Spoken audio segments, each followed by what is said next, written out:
Hello, I'm Somi Aryan. I'm the founder of FemPeak, a fast-growing digital platform forging a new path for women to reach their peak potential with an integrated ecosystem of lifelong learning, career opportunities, and marketplace. My guest on today's podcast is the legendary Dame Stephanie Shirley, also known as Steve.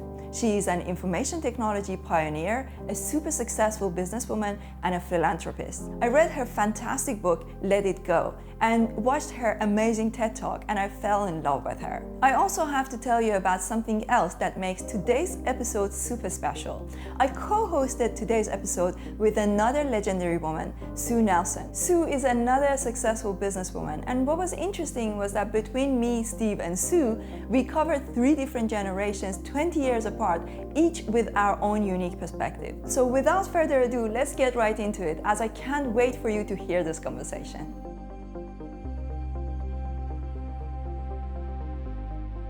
One of the things that I wanted to talk to you about today was, when you started, women in technology wasn't a thing, right? This whole diversity conversation wasn't a thing, but you built a technology-based company with so many women in it, right?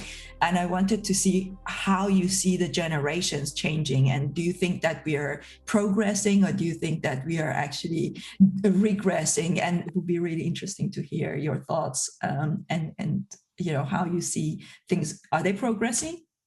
When you look at the statistics over the past immediate short term, they are progressing, and everybody's making a great big effort at the moment. But if you look back to Victorian times, the figures there were about 31% for women owning or running their own businesses, compared to 21% today. And it just shows that trends can go backwards as well as forwards. And so it's one of the reasons why I think all women and our allies, male and female, really have to keep pushing some of these issues to make sure that we are building an inclusive society, not just for women, but for the other diversities as well. One of your books and speaking, I think people forget. I was brought up in the 1960s. You started your business in the 1960s. You couldn't even open a bank account without your husband's permission in those sorts of times. And there were certain places that you couldn't work. And in that respect, there's been an immense amount of improvement, hasn't there? In terms of business, I'm not so sure. I think what's happened is that my generation of women did succeed in breaking down some of those legal barriers. But that leaves today's women really dealing with the much more difficult cultural issues of how do we deal with the fact that men tend to, worldwide and over history, act as a superior group. How can we stop being made to feel inferior, having our ideas brushed aside and so on? These are much more sophisticated and nuanced issues that I'm glad I don't have to deal with, but I had specific things that I was fighting. One of the things that was really inspiring to me when I was reading your story, how you talk about the way that you came from Germany when you were 5 years old and you were separated from your parents. I actually grew up during the Iran-Iraq war, and that exact same happened to me.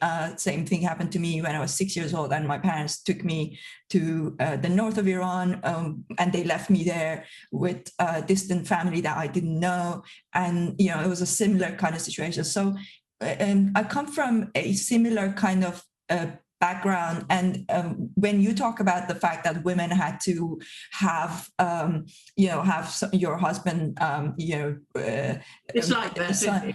It's the same in Iran. It's the same. Like basically, Iran is like many years back. So although I'm from a newer generation, I grew up in Iran, so it was similar to me.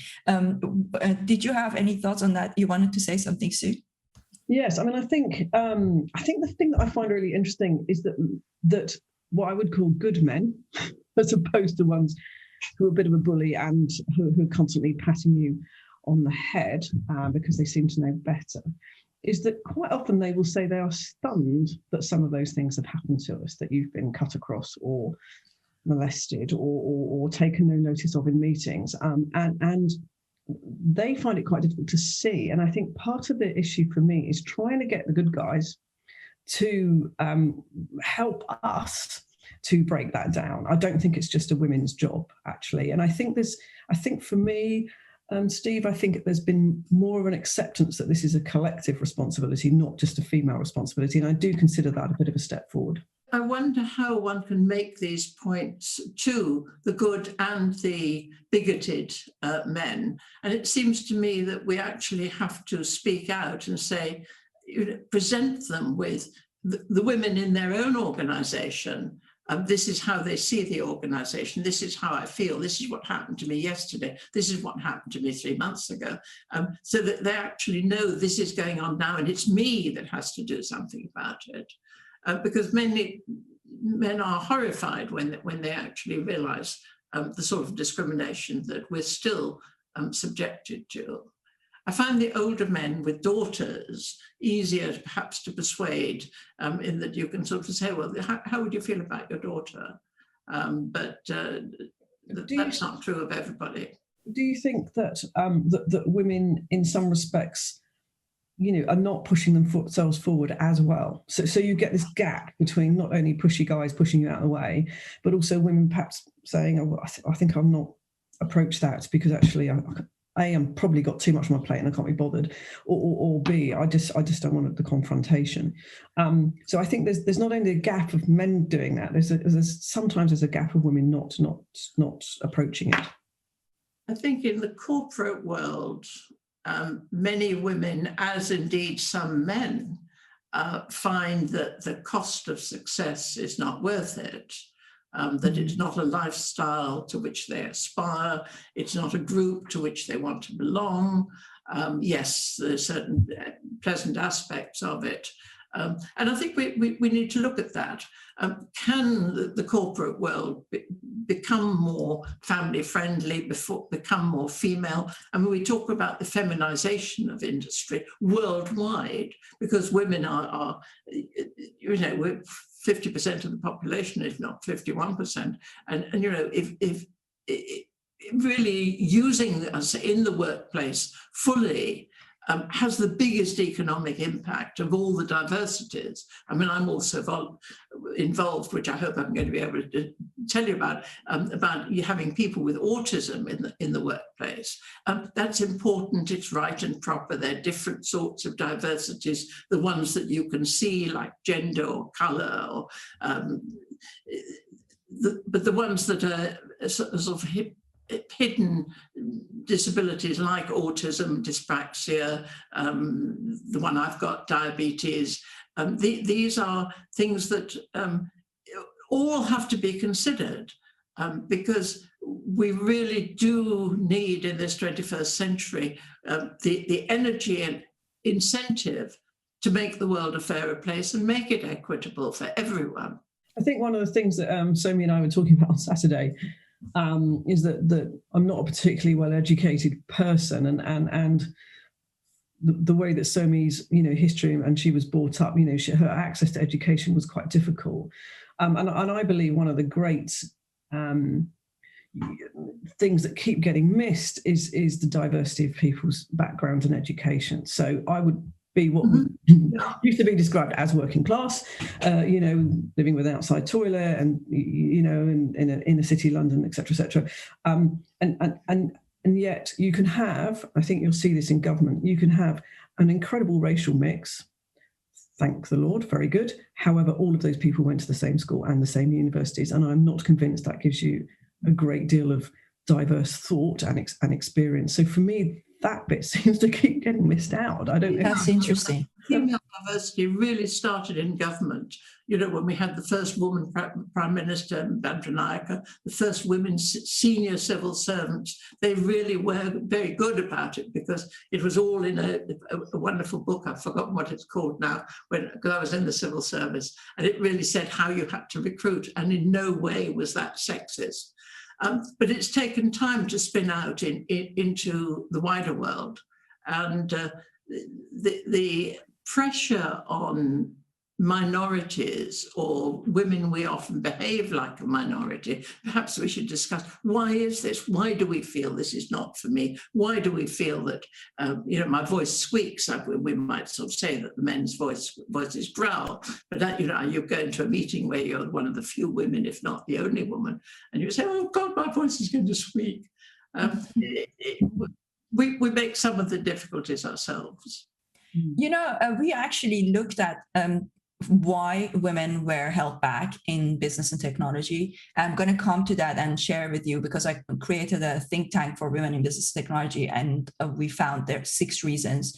But before we get to that, I wanted to ask you something about, basically, I always try to explain the reason why I want more women in the top tier of business and technology is not necessarily just the diversity from the viewpoint of, corporations getting more diversity and like the things that are on a surface level people are talking about these days. But it's more because I feel like in 21st century, we are merging with technology, and that merging of humans and technology, you think about, this, for example, I always give this example of this ring I wear that tracks my sleep, tracks everything that I do on a daily basis. But it wasn't designed by women. So when it's near my period, it tells me that I'm not, it's like, it says. For example. Yeah. There's so many old ones. That's a new one. But I wake up in the morning and it says, are you okay? Your heart rate, like, it's like your body temperature is higher than usual. It's like, it doesn't recognize. I want it like that. It's a wonderful way of making the point. Yes. Yeah, so women are not in the forefront of creating these technologies. And that means that we are going to create technologies, and this merger of whether it's from a biotechnology perspective, whether it's from a, these types of artificial intelligence, through machine learning, by now, this should know I'm a woman. And actually, I've written in my bio that I'm a woman. So it should recognize that I have a cycle, but that has not yet been sorted. So this is more of an important reason for me wanting to get women into technology, because these technologies are being driven and built by half of the population. But it is this business of the meritocracy. I mean, women, we have to become creators as well as consumers. Exactly. There is a position in the world that we have to fill. And if we back away from that for whatever reason, we're not doing our gender any favors. I used to do this particular talk thing, which I got pilloried for, which was, can women stop making chutney and get into tech? As a joke, as a sort of joke, women will be very attracted to being, in the artisan food production area, whereas actually we don't need you over there, we need you over here. Because the pinkification of technology is when guys are going, oh my God, now we've got to create a female version. So, we'll make it pink and we'll do this and we'll do that and do the other.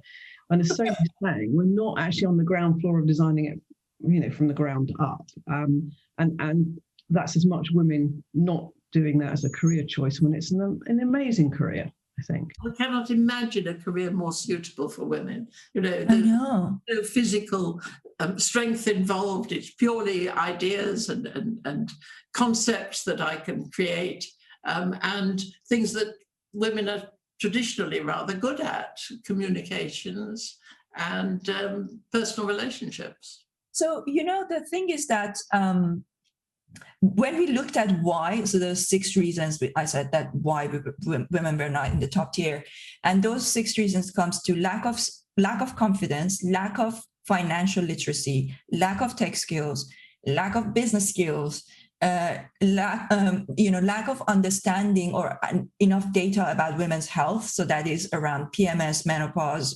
childbirth, all that stuff, and lack of family and relationship support. Now, the one that I personally suffered from most was my lack of family and relationship support, where it was basically I had to make a choice between a relationship and my career, and I chose my career. Most women would choose their relationship, Would you regret that? Would you choose differently from how you are? Not at all. Like over the last year, I've built a business that's now valued at £30 million. That would have never happened if I had stayed in that relationship. there are some aspects of it that I do miss, but of course there's the bigger picture. In the bigger picture, I think I would have been unhappy if I couldn't pursue what I really wanted to. And I was thinking of myself being at my deathbed, which one, would I be saying, I wish I had pursued what I really wanted? Also, I've been out for lunch with her, Steve, and she gets no lack of male attention, trust me. So whenever she wants to dip back into that, it'll be fine. That wouldn't happen to me at 60, I'm afraid. But look, I keep saying, let's give this Botox a chance. No way. So Steve, I wanted to ask you a little bit, your thoughts a little bit around digital assets. How do you feel about, having been so early on in that space of, technology? One of my biggest worries, when we were talking about those 6 reasons, one of them being lack of financial literacy. And when I look at where we are living in this world where governments are printing money, right, left and center, and I really worry that women are going to be left behind once again in the digital asset space. Do you have any thoughts on that? Have you looked into digital assets like Bitcoin and cryptocurrency, I don't know, NFTs, things like that? Do you think there is something here missing again? I certainly have the feeling that women are already falling behind on the tech side. And it is largely the lack of finance. I mean, as soon as you get into cryptocurrency or stuff like that, I just sort of say, but it's not beyond me to know that this is an unregulated market. And I make a decision that I'm not going into that market, full stop. If it's regulated, I'll start to have a good look at it. Do other people react differently? I think it's quite a dangerous field. But internet was not regulated. It's still not regulated. If you wanted to think that way, But think about a purist. It was set up to something beautiful, and although it's got a little bit besmirched, it is still the World Wide Web. I don't know. I worry so much that, like right now, only a fraction of cryptocurrency holders are women. And what if that becomes something really the next big thing? Doesn't it make sense for us to have at least a little bit of it, like have a... Are you going to sort of put little bits of pots of money on everything that might be something in the future? No, I think one should be much more selective and focus. What are the things that interest you in the world, in the future, for you as a person? And it's important for women and others to concentrate on the human side. We know a lot about ourselves. We know, when as a philanthropist, I just focus on things that I know and care about. There are lots of things I don't know about. Some of them I would like to know about, but mostly not. To know more and more about some concept, some aspect of life. This is what gives for quality. And so for me, the financial thing is not about stuff like that. And again, it may be my age, but I'm really not interested at all. I think what I'm much more interested in is getting women in business much more financially literate and understanding exactly where they are financially, because I think that's one of the big gaps. And if you don't understand your balance sheet and you don't know where you are in terms of profit and loss, and if you're not all over your finances when you run a business, you will never scale it up. And I'm more worried about that than I think that's the fundamentals, right? Like that's the fundamentals, absolutely. But at the same time, I think there is a possibility, because of the decentralized nature of DeFi. There is a possibility for things like microfinance for women there. It's one of the areas that I'm researching right now, and I wonder whether there is an opportunity for us eventually to create like a DeFi loan platform for women who wouldn't get a loan otherwise. I think it's worth definitely researching it, and I'm not saying that should be like the forefront, but it's in the back of my mind, and I'm slowly researching it. And I just worry that if we don't, it's another area that we could fall behind. But microfinance is something that is really helping worldwide, getting some of the benefits of the Western world across all the continents. It's not all that new. We were talking about No, but I think decentralized microfinance would be really interesting, because then it could be a peer-to-peer lending, which would be a lot easier to manage, and we wouldn't rely on a centralized platform. There is a massive issue about women getting finance in business. I mean, I never even tried to get finance. Well, I didn't either, because I couldn't. I wouldn't get it. I couldn't say that banks and people are very keen to lend to women because they're less, they've got a better risk profile. Well, I never found that. No, me neither. That's exactly why. It's definitely something that's on the back of my mind. So I will report back, Steve and Sue, once I learn more. One of the things that I've always been quite interested in, you describe something as the beauty of work, which I think is something you really believe. Could you just explain a bit more about what you mean by that, the beauty of work? My life is most satisfying to me when I'm working. I have pleasure from my family life. My only child died, so it might have been different otherwise. But I enjoy work. It's not just something I do when I'd rather be doing something else. So it's a question of, am I doing it better than I did yesterday? Am I doing it better than a month before? So that improvement, that perfectionism, that continual drive keeps me going. And to me, that has a beauty in the same way as the mathematics that we use in all of the science that we do has a beauty of its own. Does that make sense? I think that's where SOMI comes from. I mean, I've got I'm lucky enough to have 3 grandchildren and 2 children, and I do think, right, I must spend some time with my family now, and I must do this and I must do that, but I sort of have to consciously. It's not that I don't love them, and I love being with them, but I do have to divide my time up and make sure I do it, because my default mechanism is, actually, I'd really quite like to be doing some work now. I think probably my whole life, really, and I have learned how to, balance that all out. And but I love being at work. I love it. I think the only time I forget work was when I was with my son, and the only time I forget him was when I'm working. That's what drives my life and makes each day whish past. I can't believe it's. So you really like to be engrossed in something, right? That's like the type of people that I think we are. When you love your work, or when you're with your son, then you want to be really engrossed in something. You're doing a lot of analysis. Are you analysing the sort of personalities of entrepreneurs? I think that's persistence, that resilience, that perhaps the word engross is also relevant, is what makes us survive, quite apart from success. It always feels like meditation to me. I've never been able to meditate, but when you sort of go into this Zen mode and actually you don't know what the time is, and I find it quite easy to block out what's going on around me and really concentrate. Maybe that's how I find it. I find it almost meditative. I talk about hyper focus. But when people sort of say, lunch is being served, I really don't hear them. I'm just away, not with the fairies, but I'm thoroughly enjoying what I'm doing. Yeah, that's interesting. So Steve, you were a math genius, right? In your youth, and I'm guessing you still are. Do you think that men and women learn math differently?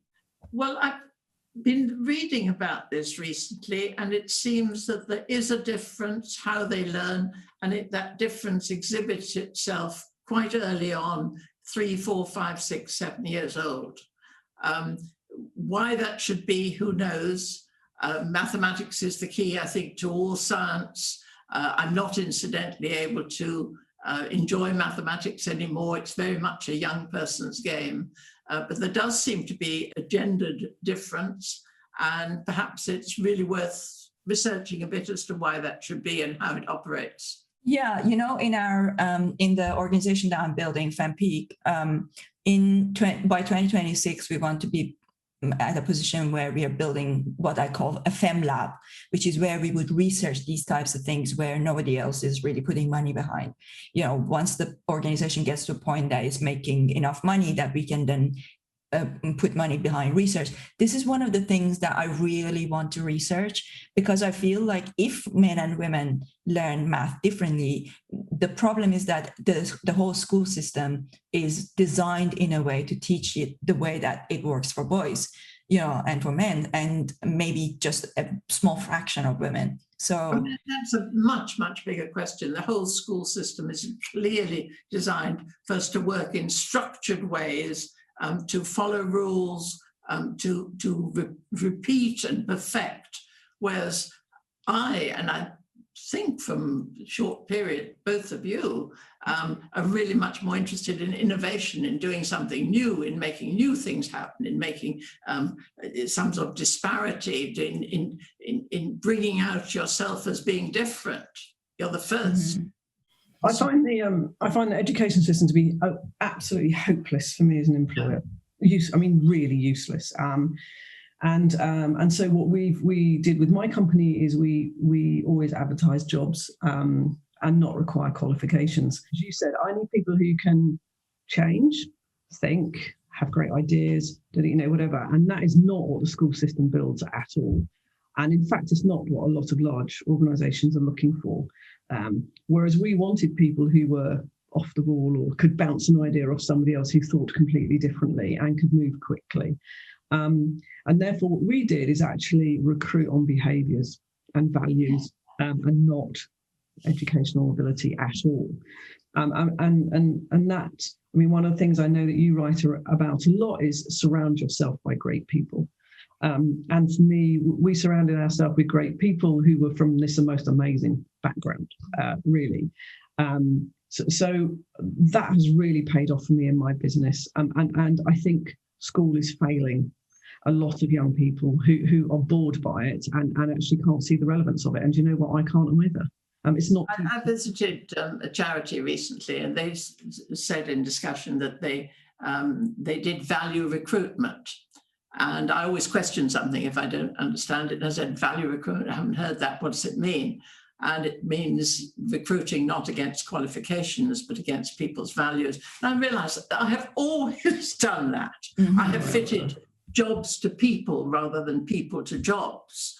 I've always been much more interested in people's ethics, in their quality, in their values, rather than what degree that they've got and certainly what class. So you may be interested, actually, the way that I hire people, I say, send me a 1-minute video and explain why you want this job. And then I choose from there. We've had a couple of people who've been amazing who are not technically literate at all, actually. And one person came to an interview that we had, and she came with a cake that she'd made. Oh my God, it was delicious. It was just delicious. And then she explained how she managed these ingredients, and she did this and she did that and she did the other. And what we're more interested in is come and explain yourself in the way that you feel comfortable with. Because again, with all due respect, I mean, you're already cutting out a whole bunch of people who may be actually very good at that job, just that they don't know how to do the video thing. That thing isn't their medium. They're not very confident with it. And I think for me, it's how can we encourage more people to be more confident just because they didn't go through this process and get whatever qualification. What I actually said in the when I posted, I was like, one of the reasons why I do this is because that's part of the thing that I expect. So if it's your business, so yeah. I get that. Yeah. So if you can't record a good video and send me, first of all, it cuts out all of the.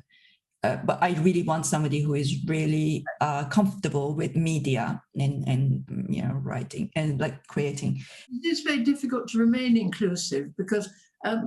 Thinking about the 1% of the population that's on the autistic spectrum, in no way can they present in any way that you would find acceptable. They would come over as absolute blobs, and yet they are so technically able to look at patterns, able to see the variations in a pattern, or the mistake is there. They have extraordinary sort of hyperfocus and extraordinary capabilities. So actually, yes. Interview somebody like that, Steve. How would you be able to draw that out and include that in the way that you're interviewing, so that you don't automatically cut that It's out. almost like going back to the old-fashioned typing tests. You have somebody in for 3 weeks, perhaps, paying them like an internship, a nominal amount, or nothing. Most of them would come for nothing, and just try them on a job working in a team. And some corporates use Lego to see if they can, as part of a teamwork, build a bridge with Lego, that sort of project. And they see how they are as people, how they react to timescales, how they react to working in a team, and make an evaluation in that way. So actually, let's talk a little bit more about this autism and neurodiversity. So first of all, for the role that I was hiring, I needed somebody who had those skills. It depends on what role you're hiring for. If I'm hiring let's say a developer, I don't care if they can't operate a camera. I want them to be able to be a good engineer. But if I'm hiring a chief of staff who is going to have to be on camera constantly talking to people, and then I need that person to be able to do that.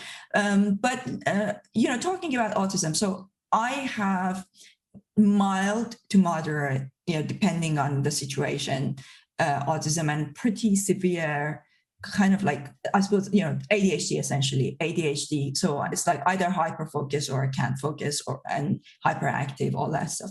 So I'm definitely somewhere on the spectrum. I don't know. It's just like so difficult these days to explain because there's so many different things. And I've been on medication for my ADHD for many, many years. I'm trying to cut back. I'm now on the lowest possible dose, and I'm trying to come off it. Why do you want to come off? It's the side effects are too bad. I've been on it for 16, 17 years. Makes you so dehydrated. And also I feel like it makes me, like, I can't smile much, it's like putting on like blinds on a horse. That's how it feels. When I'm not on it, I feel more creative. So for me, it's kind of like having a balance between being able to focus and being creative. But that balance is very important, and the thought of taking yourself slowly off all medication for something like that.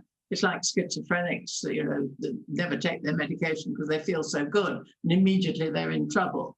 I do believe that certain things, if medication helps, please stay on it. I think what I figured is that I'm now on the lowest possible dose, but it works. And then in addition to that, I take a ton of supplements, a lot of supplements that also help me, with my focus and brain function, all that stuff, and meditation, things like that. So, but going back to that neurodiversity issue, you're right when you say that some people with those neurodivergent, personalities and tendencies, they have something to bring to the table. But the truth is that it is harder. Like, that's why, for example, I will find it very hard to work in an organization. That's why I have to build my own organization and my own kind of, somewhere that I have the freedom to develop things the way that, my brain is kind of pushing me to do. So I guess the question is it the organizations that should meet halfway, or is it the people that have neurodiversity, should try to? I've set up schools for autistic pupils and so on, and the aim is to make them more and more fit into society and not be unhappy in society. Nevertheless, it is very arrogant to think that they really need to learn to think as I do, rather than me learn to communicate with them. Do I read their body language correctly? They certainly don't read my body language correctly, but it's a sort of dual disability. So I think society has now started to recognize that here is about 1% of the population that is enjoyed, underutilized, underexploited in a positive way. And certainly business needs those sorts of skills. I have a research charity that is it's the largest autism research charity in Europe, actually. That's 40% autistic, including the chief executive. And he's been with us several years, and he has learned to make himself much more acceptable. He is exactly the same, but he has learned certain techniques, as we have in dealing with him. I must remember to tell him this, I must remember to tell him that. Yeah. That's much easier when you are in charge of your own organization, or or you're at a higher level, right? And yeah. Can I ask a different question? Something that I'm quite interested in. Is that all right, Somi? Sure. Go ahead.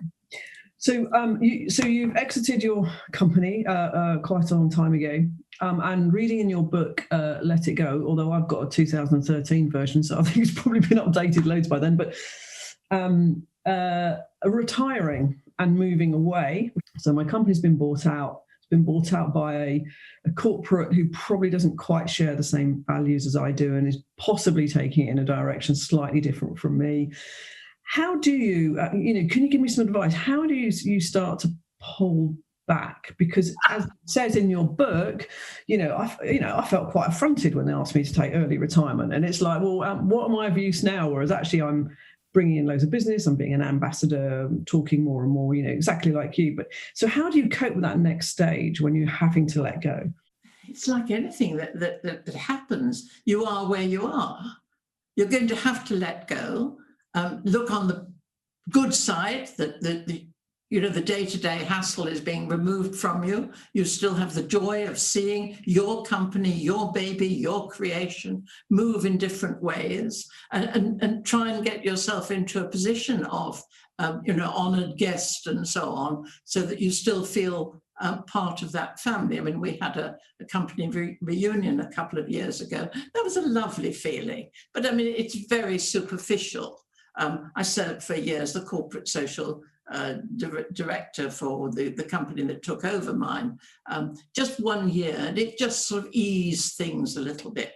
But of course, the real thing is to find other things that you want to do now, and that you really use your skills that you have now, as I think you are doing, really handing on the baton to the next generation. I do believe that age has a lot to commend it.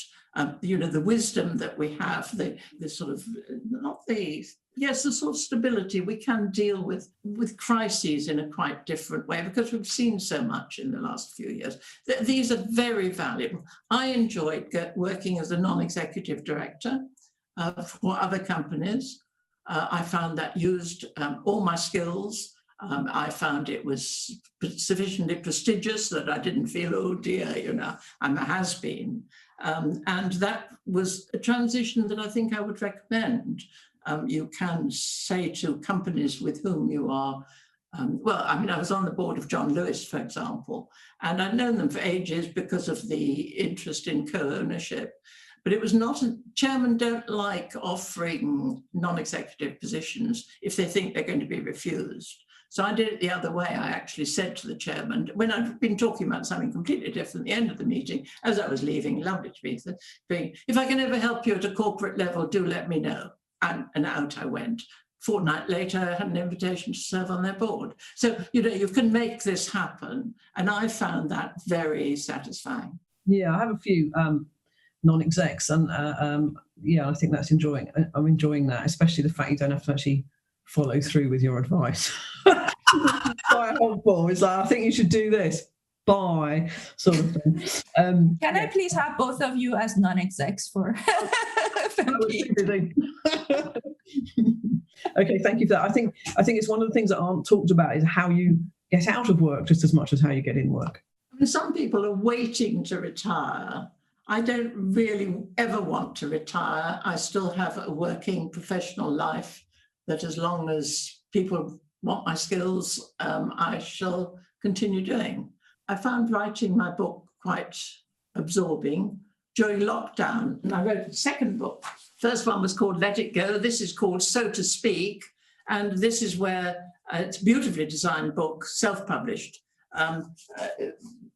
About 30 of my major speeches over a range of topics over the last 40 years. And that kept me busy during lockdown when I wasn't doing all the other things. I like to be busy. I like to be doing things. I like to have, against a time scale. If my time scale is too long, I never deliver. So you sort of, what you're saying is morph it into something, morph that energy into something else. I have to say, getting older, that all sounds great. I'm very pleased with my experience and very happy to help somebody. The body falling apart is the bit I'm not quite so keen on. Why so me? take supplements. I actually just did, Steve, I just did a test. You know, they do these tests that they look at your it's called glyconage. So they look at your age based on, you know, the glycogen. 27. Very good. 12 years younger. But, you know, I think that the supplements help. Seriously, though, women, we've been known as the weaker sex, and it does behove us to look after our bodies. I agree. If you're in pain, it's very hard to be creative. If you're worried about something really life-changing in your life, it's very hard to focus on your professional life. And I try to eat sensibly. I no longer smoke. I hardly drink. I swim 2 or 3 times a week, a quarter of a mile. You know, I really try and keep fit. And that's my contribution for it's sort of payment, in a sense, for being able still to write and deliver and make things happen. That's so lovely. Can I just say that I really love you? I'm just listening to you and I'm like, I want to grow up to be like you. Thank you. You're just such an inspiration. I think the thing for me is if you watch some of Steve's, particularly the TED Talk that I have seen, yes, which is about women. You can always tell ambitious women by the shape of our heads. I think what comes to me is that passion, which is something that Somi and I have talked quite a lot about. You know, you still have that passion. You still have that desire, you still have that dreadful twinkle in your eye. And I think that is what, you know, keeps people young and keeps you on top of what you're doing. Definitely. I actually, once we got the agreement with Linda that I was going to do this interview, I sent the link to your TED Talk to everybody I knew. And I was like, I'm going to interview her. And I was like, I'm going to grow up to be like, you know, like Steve. So Steve, I wanted to ask you about something that's very close to my heart. You talked in your book about how you were let down by some of the women that you worked with, and the way that, you know, you trusted or you brought them under your wings, and then it's always disappointing. It's happened 2 or 3 times in a 45-year company life, so it's not an everyday thing. I think I really wasn't tough enough to deal with it at the time. I should probably today I would react quite differently. But there's another way of looking at it. We've all broken away from whatever it was that we were doing. Other people have trained us and brought us up, brought us to a position where we are able to run a company. And most new companies fail anyway. If you start off with the knowledge that comes from 7 years experience with a decent employer or something, at least it's a good grounding. So I don't feel as strongly now about a breakaway group as long as it's done professionally. You know, you can't, I had industrial espionage, which was extremely unpleasant. And that is very upsetting that one of a member of family, or it seems like a member of family, is working against the family's best, well, what I consider to be their best interests. So yes, it was hurtful. I think as over the years, I've built up a carapace of I don't let, even if something does hurt me, I don't think anybody knows.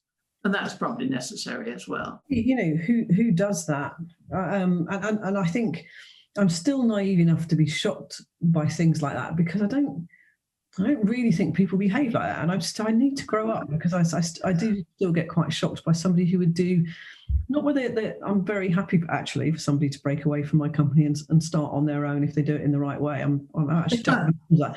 But as you say, if somebody what is effectively stealing clients or stealing data, which is completely contrary to their contract or even general ethics and morals. I find that incredibly disappointing, and I still do. Yes. Especially women doing it to women, so there's been many times where when I've been talking to both women and men in the professional world, and I've heard this comment that actually women's worst enemy are other women.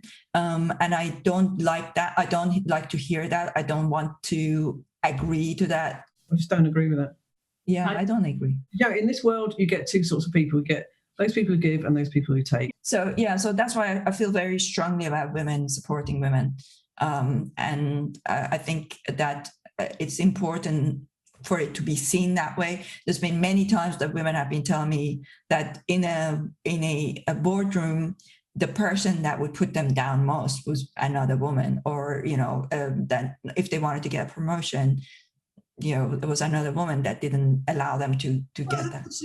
This is when women start aping men's styles of very aggressive, not team working, very individualistic. What's in it for me? He owes me one. These are expressions that women tend not to use, and men seem to find them very natural, to think that all relationships are transactional. They're not emotional. They're not value driven. They're transactional. He owes me something, so I will ask him to do this. That's women trying to outman men. It's not a good tactic, trust me. So, Sue, do you want to ask a question, and then I will ask my last question? Cool, blimey, you put me on the spot there. I think that one of the things you say about being an entrepreneur is you've got to have energy. Undoubtedly, you're going to have to draw on lots of energy, self-belief and commitment. And to me, that still hasn't changed. I don't know if you agree with that, but unless you've got those things, you're going to find it really hard because it's tough. It is a tough decision to start on your own. Supposing one had some wonderful, wonderful invention that came to you as you dreamed, would that be enough? I don't think it would. Most of us are making perfectly ordinary ideas into something special. I really don't think any of that has changed. I don't know if you agree. I mean, it will always be like that. If you want to make a success, it isn't easy. And I think successful people sometimes make it look easy, but it's really hard. And there's nobody who's done it and it hasn't been tough somewhere along the line. My colleagues never liked me saying, I don't know, whereas to me it's natural to say, I don't know, explain it to me, please. And they sort of said, you're supposed to know. And they never liked me talking about business mistakes. And I think that's how one learns from one's mistakes, not the successes come hard enough, but you learn from your failures. And that actually sort of ties well into my last question. Of course, I could speak to you forever, but I'm aware that we only have an hour. So this one is I believe it's one of the biggest challenges of our time for women in business.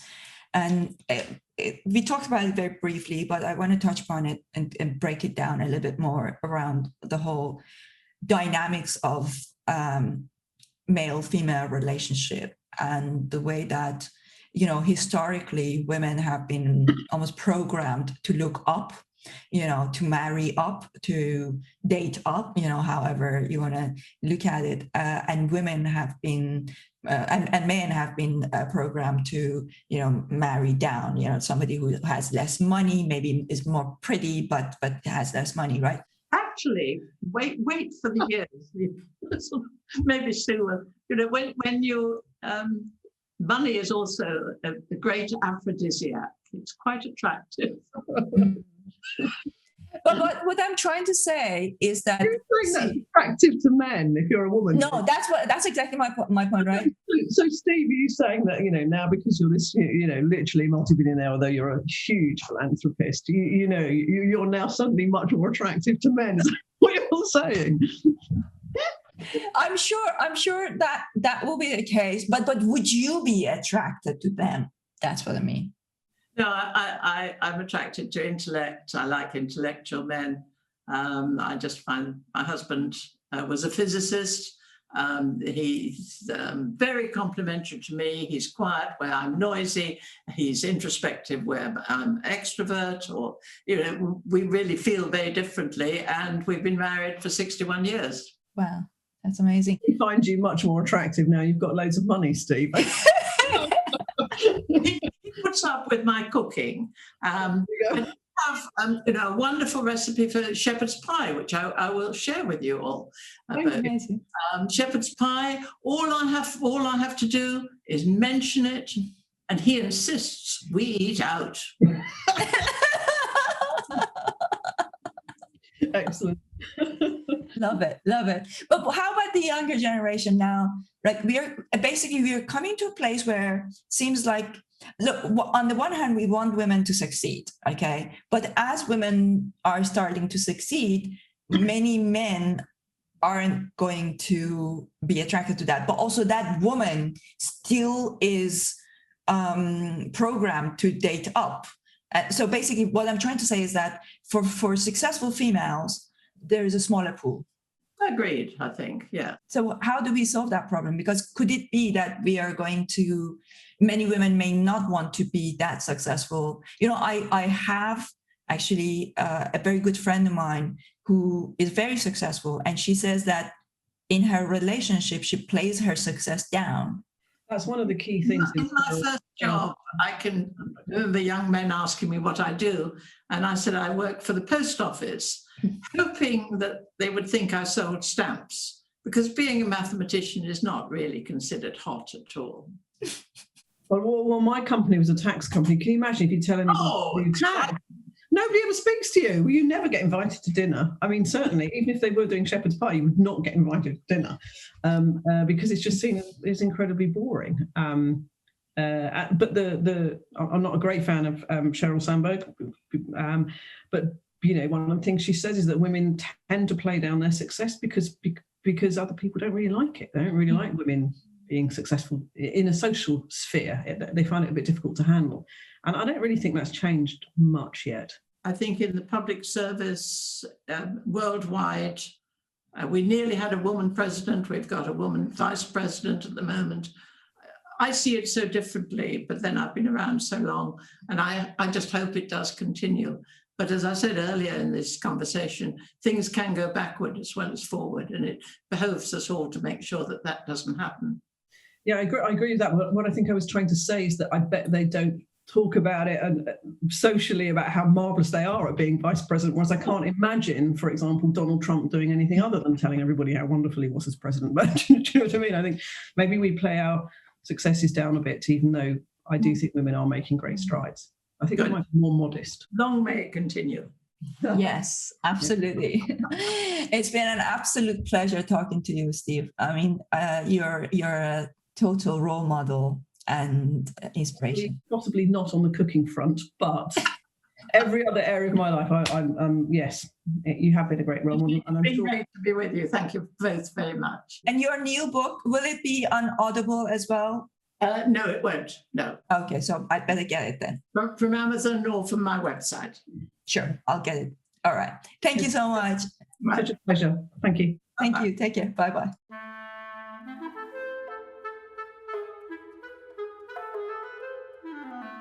I hope you enjoyed this conversation between Steve, Sue, and myself. As always, it's a real privilege to be able to share these conversations with you, and I can't wait to see you next time. If you haven't already, subscribe to the Somi Aryan podcast on Apple, Spotify, or any other one of your favorite podcast channels. And don't forget to give it a 5-star rating and write a review. You can also find the full video of these conversations on my YouTube channel and connect with me on LinkedIn, Twitter, Instagram, or Clubhouse at Somi Aryan. Finally, if you're not yet a member of FemPeak, head over to fempeak.ai, register, and join a community that actively supports women's professional growth.